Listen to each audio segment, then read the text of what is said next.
Hello दोस्तों, मैं हूं एहसान। एक बार फिर स्वागत करता हूं मैं राइजिंग स्टार ऑनलाइन एकेडमी में। आज मैं आप लोगों के लिए लेकर आया हूं भौतिक विज्ञान की भौतिक राशियों और मापन से संबंधित 10 बहुत ही महत्वपूर्ण सवाल, जो कि आपके लिए है बहुत ही महत्वपूर्ण। सो दे एंड तक इस वीडियो को देखते रहिए। आपके 10 प्रश्नों को यदि आपने देख लिया तो 2 से 3 नंबर 100% आपके एग्ज़ाम्स के लिए पक्के हो जाएंगे।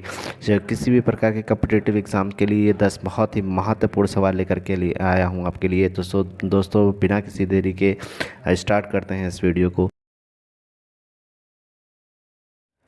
तो दोस्तों, पहला प्रश्न है, 1 नैनो सेकंड बराबर होता है।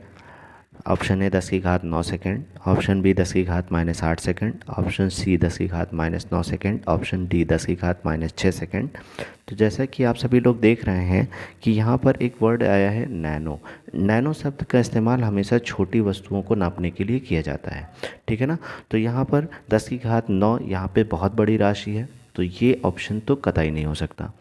फिर उसके बाद देखिए, जब भी हम लोगों ने पावर में पढ़ा है वैल्यूज़ को नापने के लिए, तो 10⁻1 होता है, 10⁻2 होता है, 10⁻3 होता है, 10 फिर 3 के बाद सीधे 6 होता है और 6 के बाद 9 होता है। तो यानी 10⁸ किसी भी कीमत पे नहीं आता, ठीक है ना।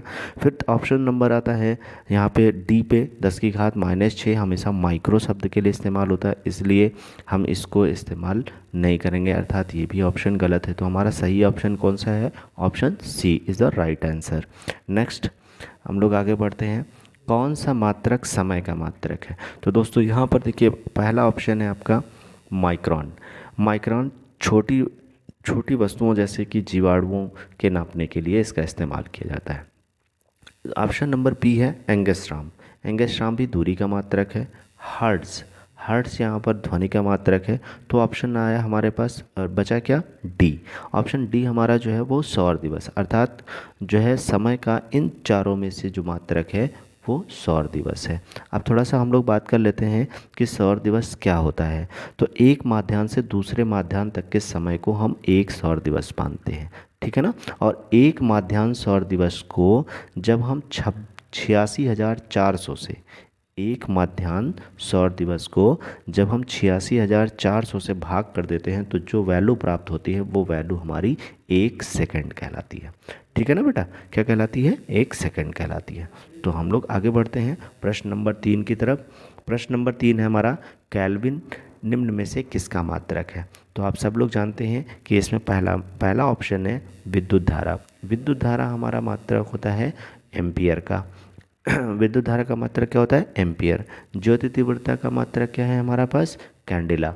ऊष्मा हमारा व्युत्पन्न मात्रक, अर्थात ये तीनों ऑप्शन तो कतई नहीं हो सकते। तो ऑप्शन हमारा सही कौन सा है? ताप। यानी केल्विन का जो है मात्रक क्या होगा?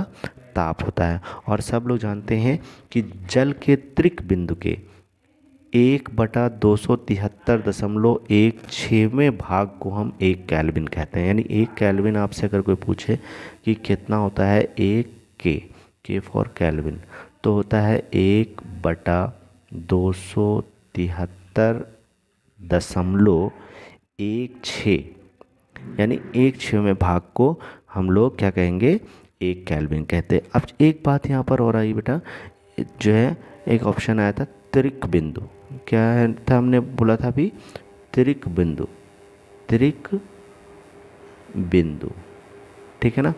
अर्थ तो त्रिक बिंदु जो है बेटा, किसी भी यानी समय जल का वह ताप जिस समय जल ठोस, द्रव और गैस तीनों अवस्थाओं में संतुलित रहता है, उस ताप को हम त्रिक बिंदु कहते हैं। और उस त्रिक बिंदु के 1/273.16वें भाग को 1 केल्विन कहा जाता है, ठीक है ना बेटा। तो अब हम लोग बढ़ते हैं प्रश्न नंबर 4 की तरफ। प्रश्न नंबर 4 है हमारा, पहला है प्रकाश वर्ष मात्रक है, ठीक है ना।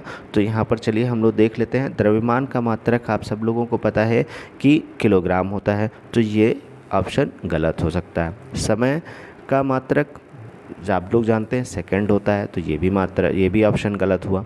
ऑप्शन नंबर डी, ज्योति तीव्रता का मात्रक कैंडिला होता है, अर्थात ये भी ऑप्शन गलत हुआ। तो राइट आंसर कौन सा हुआ? ऑप्शन नंबर ए, यानी प्रकाश वर्ष हमारा क्या हुआ? प्रकाश वर्ष एक लंबी दूरी का मात्रक है, जिसे हम लोग लंबी दूरी का मात्रक होता है, और इसका जो मान होता है प्रकाश वर्ष का वो होता है बेटा 9.46 गुणे 10⁻15 मीटर। ठीक है ना। अच्छा, एक बात और आई कि प्रकाश वर्ष किसे कहते हैं, तो एक प्रकाश वर्ष बराबर होता है एक वर्ष में प्रकाश द्वारा निर्वात में चली गई दूरी, प्रकाश वर्ष कहलाती है। ठीक है ना बेटा। चलिए आगे बढ़ते हैं हम लोग। 1 क्विंटल बराबर होता है, तो 1 क्विंटल बराबर होता है 10⁻3 किलोग्राम, अर्थात ऑप्शन नंबर सी यहाँ पर राइट आंसर होगा। कौन सा होगा? Option number C is the right answer. Next है निम्न में व्युत्पन्न मात्रक है, तो आप जैसे कि यहाँ पर देखिए कि एम्पियर विद्युत धारा का मात्रक है, सीधा सीधा दिया हुआ है। मीटर लंबाई का मात्रक है, सीधा दिया हुआ है।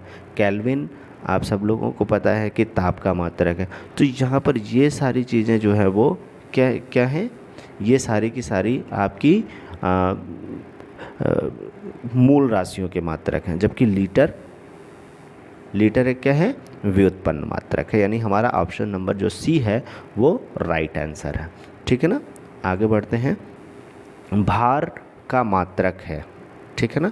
तो थोड़ा सा भार का मात्रक यहाँ पे जान लेते हैं। देखो बेटा यहाँ पे किलोग्राम दिया हुआ है, ठीक है ना। क्या दिया हुआ है? किलोग्राम दिया हुआ है। किलोग्राम से हम लोग द्रव्यमान का मात्रक होता है। क्विंटल ये भी कहीं ना कहीं जो है क्या कहते हैं, वजन चीज़ को नापता है। जूल हमारे पास कार्य का मात्रक है। तो ऑप्शन हमारे पास क्या आया? B is a right answer. ठीक है ना। थोड़ा सा भार के बारे में मैं आपको बता दूं कि भौतिकी में किसी वस्तु पर पृथ्वी के गुरुत्वाकर्षण की माप को भार या वजन कहते हैं। ठीक है ना। यानी भौतिकी विज्ञान में हम क्या कहते हैं कि पृथ्वी पर जो है गुरुत्वाकर्षण मान जो लग रहा होता है, उसकी वजह से उस वस्तु का क्या भार है, उसी को हम लोग, वो क्या माप है, उसी को हम लोग भार कहते हैं। ठीक है ना। अच्छा, एक बात और जान लीजिए कि पृथ्वी की सतह पर गुरुत्वाकर्षण के कारण जो है जो त्वरण है वो लगभग समान होता है। इसलिए किसी भी वस्तु का जो भार होता है वो उसके द्रव्यमान के अनुपातिक होता है। ठीक है ना। अब जैसे एग्जांपल के तौर पे ऐसे समझ लीजिए कि जैसे हम कोई वस्तु, जैसे जो अगर किसी वस्तु का द्रव्यमान 60 किलो है, कितना है? अगर किसी वस्तु का द्रव्यमान 60 किलो है तो धरती पर उसका जो भार होगा वो 60 इंटू 9.8 के मल्टीप्लिकेशन के बराबर होगा, अर्थात 588 न्यूटन के आसपास होगा। अब आप ऐसे समझ लीजिए कि जो जैसे पृथ्वी पर इसका तो भार बढ़ जाएगा, लेकिन अगर अंतरिक्ष में चले जाएं तो अंतरिक्ष में गुरुत्वाकर्षण बल का मान 0 होता है, इसलिए वहाँ पर उसका भार भी 0 हो जाएगा। अर्थात भार किस पर डिपेंड करता है? भार की डिपेंडेंसी होती है गुरुत्वाकर्षण बल पर। जैसे पृथ्वी का गुरुत्वाकर्षण बल 9.8 मीटर पर सेकेंड है, तो अर्थात क्या पता चला कि जो भी चीज़ें होंगी या जो भी उसके ऊपर भार का वैल्यू जो बढ़ेगा वो 9.8 के मल्टीप्लिकेटिव होगा। ठीक है ना। और भार का जो मात्रक है वो बल के मात्रक के बराबर होता है, अर्थात बल का मात्रक आपको पता है कि न्यूटन होता है, इसलिए भार का मात्रक भी न्यूटन होगा। आगे बढ़ते हैं। 1 माइक्रोन होता है, 1 माइक्रोन होता है, ठीक है ना। किसके बराबर होता है? 10⁻⁻6 के बराबर होता है। किसके बराबर होता है? 10⁻⁻6 के बराबर होता है। और ये बेटा एक जो माइक्रोन होता है इसको हम लोग 1 माइक्रोमीटर भी बोलते हैं। कितना बोलते हैं? 1 माइक्रोमीटर। और ये 1 मीटर का 10 लाखवां भाग होता है। कितने भाग होता है? 10 लाखवां भाग होता है ये। ठीक है ना। ये बहुत छोटा होता है, इससे हम लोग जो छोटे छोटे जो बैक्टीरियाज होते हैं उनकी लंबाई और चौड़ाई को नापने का काम करते हैं। अगला सवाल है कि निम्नलिखित में से कौन सा समय का मात्रक नहीं है? ठीक है ना। प्रश्न पे ध्यान दीजिए। 2 प्रकार के प्रश्न पूछे जाते हैं, कभी कभी हाँ वाला पूछा जाता है, कभी कभी ना वाला पूछा जाता है। तो प्रश्न पे यहाँ पे ध्यान दीजिए। यहाँ पे क्या लिखा हुआ है? नहीं है। ठीक है ना। तो यहाँ पे आप सब लोग जानते हैं कि जो है घंटा समय का मात्रक है, सेकंड समय का मात्रक है, दिन समय का मात्रक है, परंतु प्रकाश वर्ष किसका मात्रक है? दूरी का मात्रक है ना। तो यहाँ पे क्या पता चला कि हमारा ऑप्शन सी जो है वो राइट आंसर होगा। ठीक है ना। अब इस प्रश्नावली का लास्ट प्रश्न है कि कार्य का जूल के अतिरिक्त एक और मात्रक होता है। कार्य का जूल के अतिरिक्त एक और मात्रक होता है। तो देख लेते हैं कौन सा होता है। आप सब लोग देखिए यहाँ पे न्यूटन किसका मात्रक है? बल का मात्रक है। ठीक है ना। यानी ये ऑप्शन भी आपको गलत है, ये भी ऑप्शन भी गलत है, ये ऑप्शन भी गलत है। राइट आंसर कौन सा होगा? Answer number B. क्यों? क्योंकि कार्य बराबर क्या होता है? एफ बराबर डब्लू बराबर एफ गुणे डी। ठीक है ना। एफ फॉर यहाँ पे हो गया आपका बल और डी फॉर विस्थापन। ठीक है ना। बल गुणे विस्थापन। तो बल गुणे विस्थापन को हम लोग क्या कह सकते हैं? बल का मात्रक न्यूटन और दूरी का मात्रक हम लोग किस में नापते हैं? मीटर में।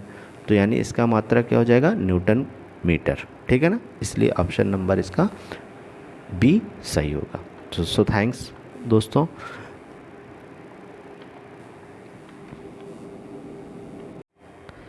आई होप कि ये वीडियो आपको अवश्य पसंद आई होगी। ऐसे ही महत्वपूर्ण प्रश्नों को पाने के लिए मेरे चैनल को लाइक एंड सब्सक्राइब करें और भौतिक राशियों तथा मापन से संबंधित अधिक जानकारी के लिए इस वीडियो को अवश्य देखें। Thanks listening and watching my video.